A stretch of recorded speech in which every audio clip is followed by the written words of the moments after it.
Hello बच्चों, स्वागत है आपका अपने YouTube channel the key of mathematics classes में। बच्चों, आज के इस वीडियो में हम लोग देखेंगे 12th NCERT एक्सरसाइज 3.1 का जो है क्वेश्चन करेंगे, जो कि आपका मैट्रिक्स से रिलेटेड है। इसमें हम लोग देखने वाले इससे रिलेटेड जो थ्योरी है या फिर जो पॉइंट्स हम पहले ही पढ़ा चुके हैं उसको जाकर के देख सकते हैं। यहाँ पे हम लोग क्वेश्चन नंबर 1 से स्टार्ट करेंगे। देखिए क्वेश्चन नंबर 1 क्या है। तो क्वेश्चन नंबर 1 में कहता है आपको इन द मैट्रिक्स ए कोई मैट्रिक्स है और इससे रिगार्डिंग आपको कुछ क्वेश्चन किया गया है। जैसे कि आपको पहले बताना है द ऑर्डर ऑफ मैट्रिक्स, यानी कि मैट्रिक्स ए का ऑर्डर क्या है। 2 नंबर में द नंबर ऑफ एलिमेंट्स, यानी इस मैट्रिक्स में टोटल नंबर ऑफ एलिमेंट्स कितना है। और 3 नंबर में आपको कुछ पार्टिकुलर एलिमेंट दिया गया, उसका वैल्यू यहां से देख करके आपको फाइंड करना है। तो देखते हैं सॉल्यूशन में इसका। तो पहले तो हम लोग मैट्रिक्स जो गिवन था उसको हम लोग लिख लिए एक बार। जो गिवन चीज था a इक्वल्स टू, इसका एलिमेंट्स है 2 5 19 -7 35 -2 5/2 12 √3 1 -5 17। ये मैट्रिक्स है हम लोगों का। तो आप ही बताइए ऑर्डर इसका क्या होगा। आप देख सकते हैं इसमें 3 रो है, 1 2 3 रो है, इसलिए 3 रो यहाँ लिखे हैं और 4 कॉलम 1 2 3 4 है ना। तो मैट्रिक्स का ऑर्डर कैसे लिखते हैं हम लोग। तो पहले रो की संख्या, उसके बाद कॉलम की संख्या। इसलिए 3 रो और 4 कॉलम, इसलिए इसका ऑर्डर क्या हो गया 3/4 हो गया। 3/4 आप देख सकते हैं। पहला रो, दूसरा रो, तीसरा रो, पहला कॉलम, दूसरा कॉलम, तीसरा कॉलम, चौथा कॉलम। इसमें आपको टोटल 3 रो और 4 कॉलम है, इसलिए इस मैट्रिक्स का ऑर्डर हो गया आपका 3/4। आगे बढ़ते हैं। अब बताना है टोटल नंबर ऑफ एलिमेंट। तो टोटल नंबर ऑफ एलिमेंट्स क्या करते हैं, नंबर ऑफ रोज को नंबर ऑफ कॉलम से मल्टीप्लाई कर देते हैं, तो वही कहलाता है टोटल नंबर ऑफ एलिमेंट। तो देख सकते हैं 4 दिए कितना हो जाएगा 12। आप इसमें काउंट भी कर सकते हैं कि इस मैट्रिक्स में कितना एलिमेंट है। टोटल 12 एलिमेंट है। अब चलते हैं क्वेश्चन नंबर 3 की ओर। तो कुछ एलिमेंट्स दिया है जिसको कि वैल्यू आपको बताना है। तो देखिए यहाँ पे A13 का मतलब इस मैट्रिक्स में आपको बताना है कि फर्स्ट रो और थर्ड कॉलम पर कौन सा एलिमेंट है। तो फर्स्ट रो और थर्ड कॉलम, देखिए फर्स्ट रो और थर्ड कॉलम पर कौन है, तो 19 है। उसके बाद देखिए second row first column, second row और फर्स्ट कॉलम पर 35 है, 35 है। उसके बाद देख सकते हैं थर्ड रो और थर्ड कॉलम, यानी तीसरा रो तीसरा कॉलम, तीसरा रो और तीसरा कॉलम पर कौन है -5 है। उसके बाद A24 यानी कि सेकेंड रो और फोर्थ कॉलम, सेकेंड रो ये रहा सेकेंड रो और फोर्थ कॉलम कौन है, तो 12 है, देख सकते हैं।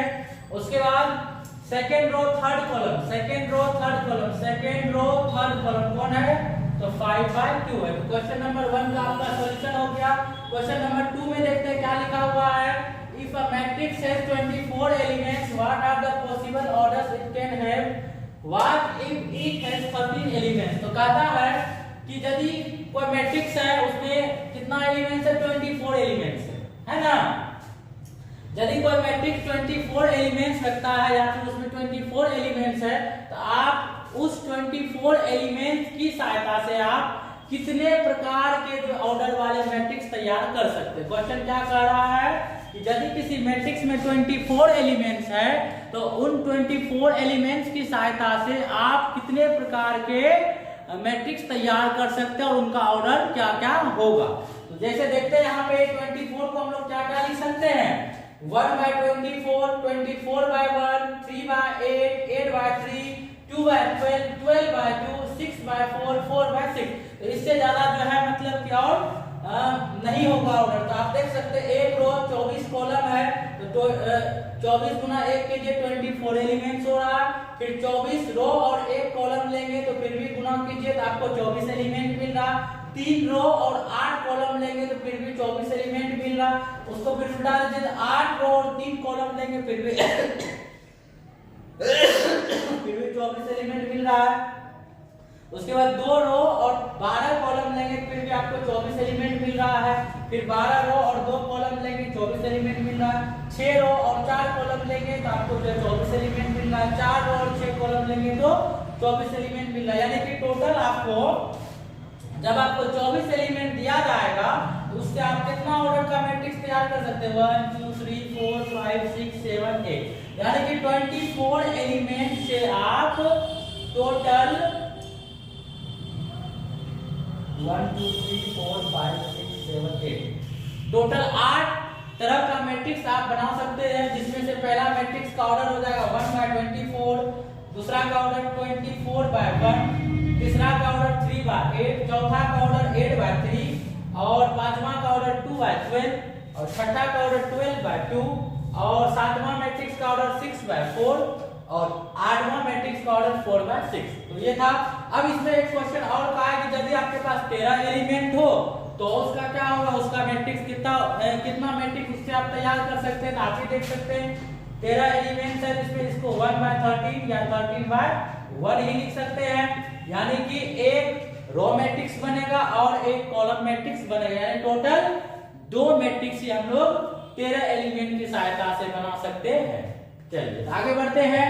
क्वेश्चन नंबर 4 कहता है कि construct a 2x2 order matrix A equals to Aij whose elements are given as। आपको एक 2x2 ऑर्डर का मैट्रिक्स तैयार करने के लिए कहता है, जिसका एलिमेंट्स आपको दिया गया है। इसमें आप 3 सवाल देख रहे हैं, 1 2 3 3 सवाल है। इसमें हम लोग पहला सवाल लेकर के चलेंगे। क्या बोला क्वेश्चन में, एक 2x2 ऑर्डर का मैट्रिक्स तैयार करना है, जिसका कि जनरल एलिमेंट दिया गया आपको Aij equals to I plus j का होल स्क्वायर बाय 2 है ना। देखते हैं सॉल्यूशन में। पहले तो जितना ऑर्डर का मैट्रिक्स बोलेगा उसको हम लोग एज्यूम कर लेंगे, मान लेंगे late A equals to A11 A12 A21 A22। यही 2x2 ऑर्डर का आप देख सकते हैं। 2x2 ऑर्डर का क्या है, स्क्वायर मैट्रिक्स है, जो कि हम लोगों का रिक्वायर्ड मैट्रिक्स है। तो यही मांगा था कि भाई 2x2 ऑर्डर का मैट्रिक्स तैयार कीजिए। तो हम लोग मान लिए कि अभिष्ट आव्यूह या फिर रिक्वायर्ड मैट्रिक्स हम लोग का कौन है, यही है, जिसका ऑर्डर 2x2 है। और इसका एलिमेंट दिया गया 3 कंडीशन में। पहला कंडीशन में दिया है कि इसका एलिमेंट्स है Aij equals to I plus j का स्क्वायर बाय 2। तो देखिए यदि हम लोग का इस मैट्रिक्स का एलिमेंट्स इस रूप में रहेगा तो इसका तो ऐसी स्थिति में चारों एलिमेंट्स कैसे निकालेंगे। तो हम लोग बारी बारी से I के जगह पर और j के जगह पर जो है नंबर रखते जाएंगे। जैसे देखिए पहला रो पहला कॉलम के जगह पर, यानी कि इस पोजीशन पर का एलिमेंट निकालने के लिए क्या जाना होगा, पहला रो पहला कॉलम, यानी I का मान भी 1 और j का मान भी 1। तो A11 निकालेंगे तो I के जगह पर 1 रखेंगे और j के जगह पर भी 1 रखेंगे। तो 1 + 1 2 का स्क्वायर 4/2। तो कितना हो गया, 2 हो गया। अब आगे बढ़ते हैं तो फर्स्ट और सेकंड कॉलम का एलिमेंट तैयार करने जा रहे हैं। फर्स्ट और सेकंड कॉलम तो I के जगह पर फर्स्ट यानी 1 रखेंगे, j के जगह पर 2 रखेंगे। 1 + 2 3 का स्क्वायर 9/2 हो गया। अब चलते हैं सेकंड रो फर्स्ट कॉलम के जगह पर क्या होगा, तो यहाँ रख दीजिए। तो I के जगह पर 2 + j के जगह पर 1, तो 2 + 1 3 का स्क्वायर 9/2। अब यहाँ पे देखते हैं कि दूसरा कॉलम यानी कि सेकंड कॉलम का एलिमेंट क्या होगा, यहाँ पे 2 + 2 का स्क्वायर, तो हो गया 2 + 2 4 का स्क्वायर आपका 16 और बाय 2 है, तो कितना हो गया 8 हो गया। तो हम लोग ये चारों वैल्यू को, चारों एलिमेंट को मैट्रिक्स में पुट कर देंगे, हम लोगों को रिक्वायर्ड मैट्रिक्स मिल जाएगा 2 9/2 9/2 8 ऑर्डर 2/2। ये हो गया। इसमें और जो 2 सवाल आप अपने से कर सकते हैं इस एग्जांपल को देख करके। नेक्स्ट क्वेश्चन है find the values of x y and z from the following. आपको देख सकते हैं क्वेश्चन नंबर 6 में टोटल आपको 3 सवाल है, जिसमें से एक सवाल हम नहीं लिखे, जगह नहीं था। तो देखिए बनाने का तरीका सेम रहेगा। तो 6 का 1 नंबर क्वेश्चन में देखते हैं कि आपको 2 इक्वल मैट्रिक्स दिया गया है। देख सकते हैं यहाँ पे ये मैट्रिक्स और ये मैट्रिक्स इक्वल मैट्रिक्स है। इक्वल मैट्रिक्स का कंडीशन पढ़ा चुके हैं। तो इक्वल मैट्रिक्स में क्या होता है कि उसमें करस्पॉन्डिंग एलिमेंट्स को इक्वल कर देने, सेम पोजीशन वाले एलिमेंट्स को इक्वल करते हैं, तभी जाकर के दोनों इक्वल मैट्रिक्स बनता है। देख सकते हैं आप यहाँ 4 के जगह पर कौन है, y है, इसलिए y का मान 4 हो गया। x के जगह पर कौन है, 1 है, इसलिए x का वैल्यू 1 हो गया। और z के जगह पर 3 है तो z का मान 3 हो गया। ये आपका हो गया, यानी कि x का मान 1, y का मान 4, z का मान 3 लेंगे, तभी जाकर के ये दोनों मैट्रिक्स क्या कहलाएगा, इक्वल कहलाएगा। अब देखते हैं क्वेश्चन नंबर 6 का ही 2 नंबर सॉल्यूशन। जल्दी से वीडियो को नोट करिए। देखते हैं क्वेश्चन नंबर 6 का क्वेश्चन नंबर 2 है ना।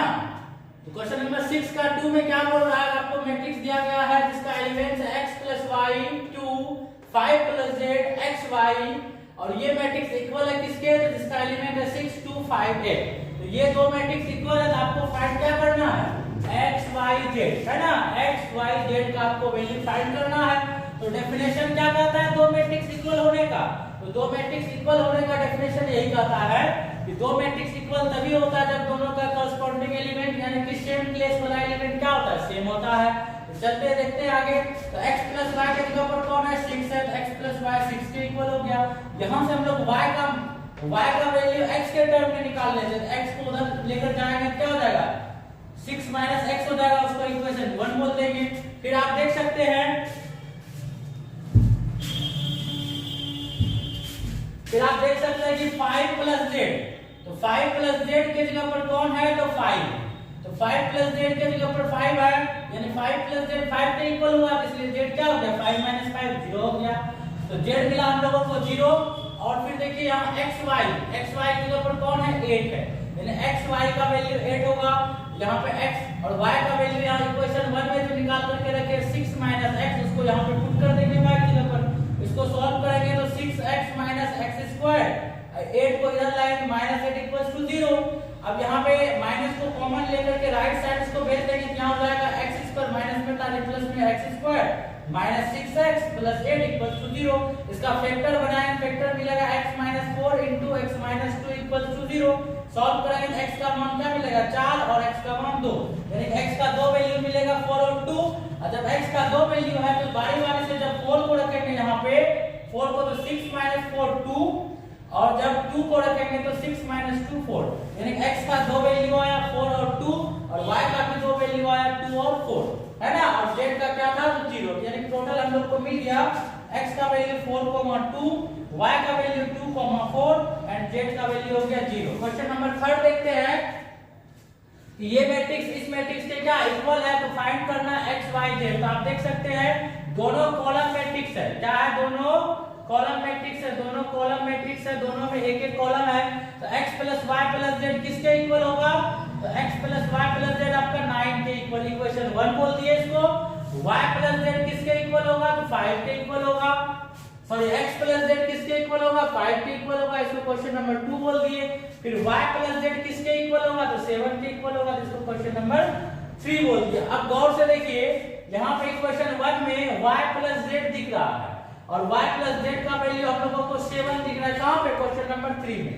तो फ्रॉम 3 क्वेश्चन नंबर 3 से जाएंगे और y प्लस z के जगह पर, है ना, y प्लस z का जो वैल्यू 7 है, इसकी y प्लस z के जगह पर ही इक्वेशन 1 में क्या करेंगे, पुट कर देंगे क्या, 7। तो देखिए, तो y प्लस z के जगह पर क्या पुट कर दिए, 7, तो क्या मिलेगा, x प्लस उसके लिए 7, तो x प्लस 7 इक्वल्स टू 9, इसलिए x क्या हो जाएगा, तो 7 को उस साइड ले जाएंगे तो 9 माइनस 7 इक्वल्स टू 2, यानी x का वैल्यू क्या आ गया, 2 आ गया।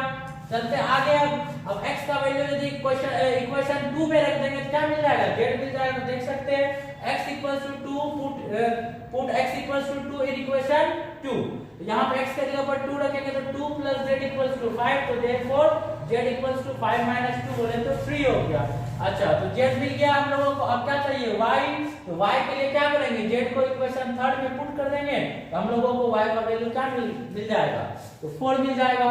अब आगे देखते हैं क्वेश्चन नंबर 7 में क्या बोल रहा है, find the value of a b c and d from this two equal matrix, यानी ये दो इक्वल मैट्रिक्स है, यहां से आपको, है ना, a b c और d फाइंड आउट करना है। तो देखिए हम लोग लिख लिए वी हैव, यानी कि ये वाला मैट्रिक्स इसके इक्वल है, यानी कि ये दो मैट्रिक्स क्या इक्वल है। यहाँ पे क्या चलेंगे, डेफिनेशन का आता है कॉरस्पॉन्डिंग एलिमेंट, यानी कि सेम प्लेस वाला एलिमेंट को इक्वल कर देना है। आप देखिए गौर से, a माइनस बी किसके इक्वल हो जाएगा, तो -1 के इक्वल हो जाएगा। उसके बाद 2a प्लस c किसके इक्वल हो जाएगा, तो 5 के इक्वल हो जाएगा, यहाँ पे लिखे हैं। फिर 2a माइनस b किसके इक्वल हो जाएगा, तो 0 के इक्वल हो जाएगा, question number sorry equation number 3 बोल दिए। और 3c प्लस d क्या हो जाएगा, 13 हो जाएगा, उसको इक्वेशन नंबर 4 बोल दिए। अब हम लोगों को सॉल्व करना है, तो गौर से देखिए इक्वेशन 1 और इक्वेशन 3 को, तो दोनों में क्या है, अननोन वेरिएबल के रूप में आपका a और b मिल रहा है। इक्वेशन 1 और 3 को गौर से देखिए तो आपको अननोन वेरिएबल के रूप में a और b मिल रहा है। तो हम लोग जो है एलिमिनेशन मेथड लगाएंगे यहाँ पे, यानी कि कोई एक वेरिएबल को एलिमिनेट करेंगे इक्वेशन 1 और 3 में। तो देखिए यहाँ लिखे हैं on solving equation 1 and 3। Equation 1 और 3 को सॉल्व करने पर हम लोगों को क्या मिलेगा, इसको यहाँ पे लिखे हैं a minus b equals to -1 equation 1 है, 2a minus b equals to 0 equation 3 है। अब दोनों को सॉल्व करें, आप देख सकते हैं यहाँ पे b माइनस में ऊपर में भी, यहाँ पर भी माइनस में, तो सब्ट्रैक्ट करना होगा, है ना। तो सब्ट्रैक्ट करेंगे क्या हो जाएगा, -2a प्लस b -0 हो जाएगा। तो b और b क्या हो जाएगा, कैंसिल हो जाएगा। तो a में 2a माइनस होगा तो माइनस है, यहाँ पे -1, तो माइनस माइनस कैंसिल हो जाएगा, बचेगा a इक्वल्स टू 1।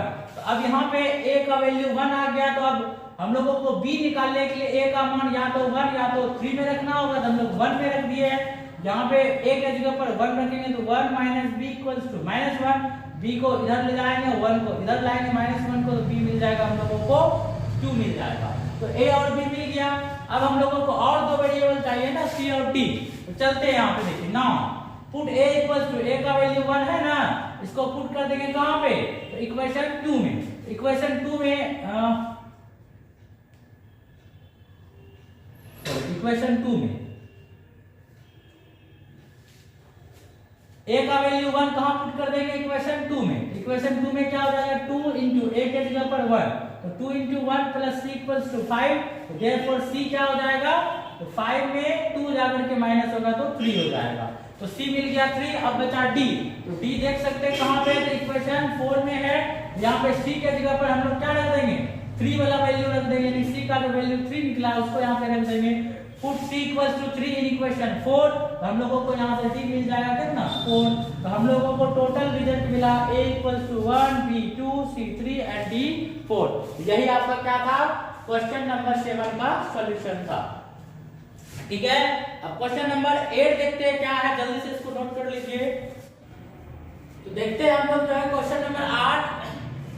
अब क्वेश्चन नंबर 8 में क्या बोल रहा है कि a equals to aij of order m by n is a square matrix, यानी कि कोई मैट्रिक्स a है जिसका ऑर्डर m by n, कोई मैट्रिक्स a है जिसका ऑर्डर क्या है, m by n है। तो आपको बताना ये है कि मैट्रिक्स a जो है स्क्वायर मैट्रिक्स कब होगा। तो स्क्वायर मैट्रिक्स कब होता है, कोई भी मैट्रिक्स जब उसमें नंबर ऑफ रोज और नंबर ऑफ कॉलम्स इक्वल होता है तभी तो स्क्वायर कहते हैं। अर्थात जब n आपका n के इक्वल हो जाएगा, यानी कि n क्या है आपका, तो n है आपका नंबर ऑफ रोज, और नंबर ऑफ रोज जब किसके इक्वल हो जाएगा, नंबर ऑफ कॉलम्स का। तो जब किसी मैट्रिक्स में नंबर ऑफ रोज इक्वल हो जाता है नंबर ऑफ कॉलम्स का, तो वैसी स्थिति में वही मैट्रिक्स क्या कहलाता है, स्क्वायर। तो ध्यान दीजिए, मैट्रिक्स A जो है स्क्वायर मैट्रिक्स कब होगा, जब m बराबर n हो जाएगा। क्वेश्चन नंबर 9 में कहता है which of the given values of x and y make the following pairs of matrices equal। तो यहाँ पे 4 ऑप्शन है, देख सकते हैं A B C D, 4 option है। तो 4 ऑप्शन में से कहता है कि x और y का कौन सा जो पेयर है ना, x और y का मान क्या होना चाहिए जिसके लिए ये दोनों जो मैट्रिक्स है वो क्या हो जाए, इक्वल हो जाए, है ना। which of the given values of x and y, x तथा y के कौन से दिए गए मान के लिए जो दो मैट्रिक्स दिया गया है वो क्या हो जाएगा, इक्वल मैट्रिक्स हो जाएगा। तो ध्यान दीजिए, यदि हम लोग इक्वल बोल रहा है ना, हम लोग को मतलब ये बताना है x और y के किन मानों के लिए मैट्रिक्स इक्वल हो जाएगा, तो हम लोग इक्वल का कंडीशन का यूज करेंगे। यहाँ पे इक्वल का कंडीशन का यूज करेंगे कि मान लेते हैं कि ये मैट्रिक्स इसके इक्वल है। यदि ये मैट्रिक्स इसके इक्वल है तो हम लोग को क्या मिलना चाहिए, तो 3x प्लस y किसके इक्वल होना चाहिए, 0 के इक्वल होना चाहिए। ये 0 के इक्वल, जब 3x प्लस 7 0 के इक्वल हुआ तो 3x इक्वल टू क्या हो गया, -7, इसलिए x हो गया -7/3। ठीक, यानी 3x प्लस 7 जब 0 बराबर हुआ तो x मिला हम लोगों को -7/3। अब गौर से देखिए y -2 किसके जगह पर है, तो 5 के जगह पर है। यहाँ पे देखिए तो y -2 5, तो y हो गया आपको कितना, 7 हो गया। फिर से देख सकते हैं y + 1 किसके इक्वल होगा, 8 के इक्वल, तो यहाँ से y का मान क्या मिलेगा? 7 मिलेगा। और यहाँ से देखिए 2 - 3x इक्वल टू किसके इक्वल होगा? तो 4 के इक्वल। इसको जब सॉल्व करते हैं तो x का मान -2/3 मिलता है। तो आप यहाँ पे नोटिस कीजिए कि एक ही क्वेश्चन में, है ना, एक ही मैट्रिक्स में x का मान एक जगह -7/3 आ रहा है और एक जगह वही x का मान -2/3 आ रहा है। तो ऐसे सिचुएशन में क्या होता है, जब एक ही वेरिएबल सेम वेरिएबल का दो अलग अलग वैल्यू आए, तो वैसी स्थिति में हम लोग जो है कहेंगे कि जो भी वेरिएबल का मान हम लोगों को ज्ञात करने के लिए दिया गया था उसका मान एग्जैक्ट फाइंड आउट नहीं किया जा सकता है। क्यों? क्योंकि यदि एग्जैक्ट फाइंड आउट किया जा सकता तो उसका केवल एक वैल्यू आता है। लेकिन यहाँ पे आप देख सकते हैं कि x का दो मान आ गया, एक जगह -7/3, एक जगह -2/3, है ना। तो ऐसी स्थिति में जो है x और y का जो वैल्यू है फाइंड नहीं किया जा सकता है और x और y के इन मानों के लिए ये दो मैट्रिक्स कभी भी इक्वल मैट्रिक्स नहीं होगा। इसलिए ऑप्शन नंबर हम लोग का बी हो जाएगा, नॉट पॉसिबल टू फाइंड। वही x का यदि यहाँ पर भी आपको 7 जैसे यहाँ x का -7/3 आया है, यहाँ पर भी -7/3 आता, तो वैसी स्थिति में x का एक मान हो जाता है -7/3 और y का वैल्यू जैसे देखिए y का वैल्यू दोनों स्थिति में क्या आया, 7 आया है। उसी तरह से x का वैल्यू दोनों स्थिति में या तो इतना ही आता या तो इतना ही होता, मतलब -7/3 ही रहता या -2/3 ही रहता। यदि एक एक मान आता तो वैसी स्थिति में x और y का जो मान है इन दो मैट्रिक्स को क्या बना देता, इक्वल बना देता। चलिए क्वेश्चन नंबर 10 क्या कह रहा है, तो कहता है the number of all possible matrices of order 3/3 with each entry 0 और 1। यानी कि आपको यदि 0 और 1 दो एलिमेंट्स दिया जाए तो इन दो एलिमेंट्स की सहायता से आप कितने प्रकार का मैट्रिक्स तैयार कर सकते हैं। यानी कि आपको बताना है the number of all possible matrices, है ना, और कितना ऑर्डर का, 3/3 ऑर्डर का। क्वेश्चन को अच्छे से समझना है। यदि आपको दो एलिमेंट 0 और 1 दिया जाए, क्या दिया जाए, 0 और 1 दिया जाए, तो 0 और 1 की सहायता से, यानी दो एलिमेंट्स की सहायता से 3/3 ऑर्डर के आप कितने मैट्रिक्स तैयार कर सकते हैं। तो आप देख सकते हैं इसके लिए ट्रिक है कि टोटल नंबर ऑफ एंट्रीज यानी एलिमेंट्स कितना है, 2 है, 0 और 1 2 है, और हम लोगों को कितना ऑर्डर वाला मैट्रिक्स बोलना है बनाने के लिए, तो 3/3 ऑर्डर का। इसलिए हम लिखेंगे total possible matrices of order 3/3 2 to the power 9।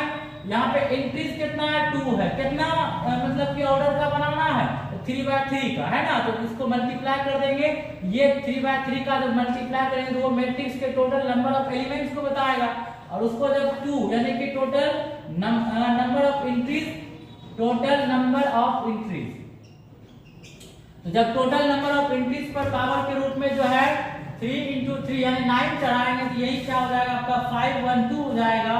यानी कि दो एलिमेंट 0 और 1 की सहायता से आप 3/3 ऑर्डर का 512 मैट्रिक्स तैयार कर सकते हैं। अब आते हैं एक्सरसाइज 3.2 में। एक्सरसाइज 3.2 में कह रहा है क्वेश्चन नंबर 8 में लेट a इक्वल टू इतना, b इक्वल टू इतना, c यानी कि a b c जो है 2/2 ऑर्डर का क्या है, स्क्वायर मैट्रिक्स है।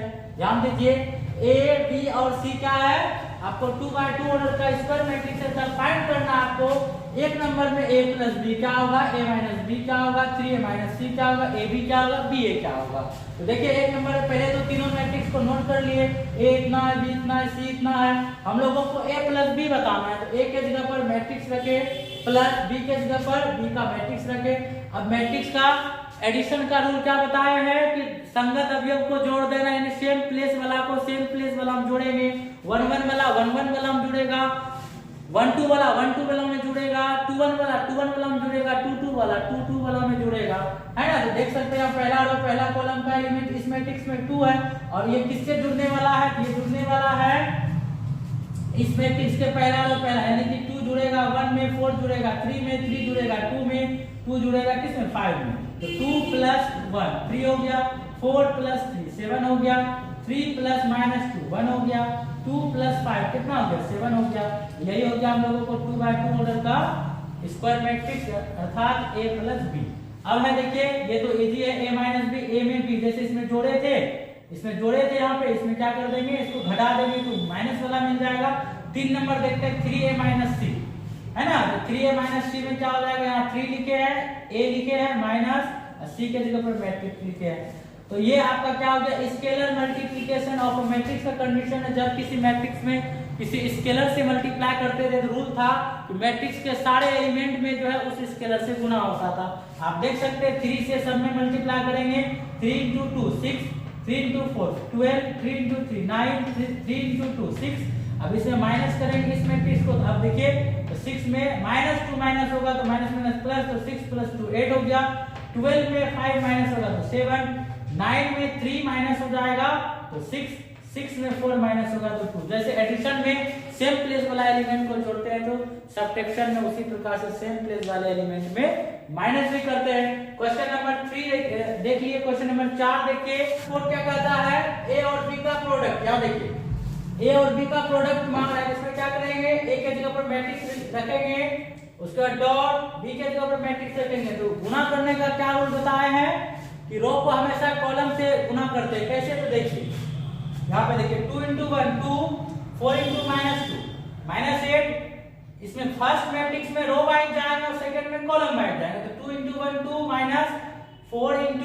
माइनस कहां से आया, तो 4 × -2, इसलिए -8 हुआ। अब देखिए फिर सेकंड रो को फर्स्ट कॉलम में 3 × 1 3, 2 × -2 -4। अब दो रो था, दोनों को फर्स्ट कॉलम में गुना कर दिए, अब कॉलम चेंज करेंगे सेकंड में। तो 2 × 3 6 प्लस 4 × 5 20। अब यहाँ से 3 × 3 9 प्लस 2 × 5 10 हो गया। अब यहाँ 2 में 8 माइनस हो गया -6, 6 प्लस 20 26, 3 में 4 माइनस हो गया -1, 9 प्लस 8 19 हो गया। तो ये था आपका क्वेश्चन नंबर 4 जिसमें कि ए और बी का प्रोडक्ट मांग रहा था। वीडियो अच्छा लगे तो लाइक शेयर और सब्सक्राइब जरूर कीजिए ताकि इसी प्रकार का जो है रेगुलर बेसिस पर आपको एक्सरसाइज वाइज जो है वीडियो प्राप्त हो सके और आप लोग इसका फायदा ले सके। धन्यवाद।